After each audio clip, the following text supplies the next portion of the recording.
ஏய் பிரேக்கப் ஆயிடுச்சா? அப்புறம் காசு பிரச்சனையா? கல்யாணம் ஆகலையா? 90s கிட் தானே நீ? இல்லை, பின்ன நான் தண்ணி கேன் போட வந்தவங்க. யாரோ நினைச்சு வைக்கவில்லை, தண்ணி கேன் போட வந்தவங்க நானு, வெறும் தண்ணி கேன் போட வந்தவங்க,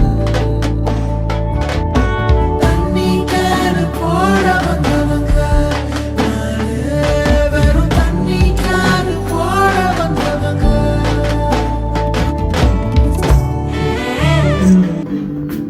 இவரு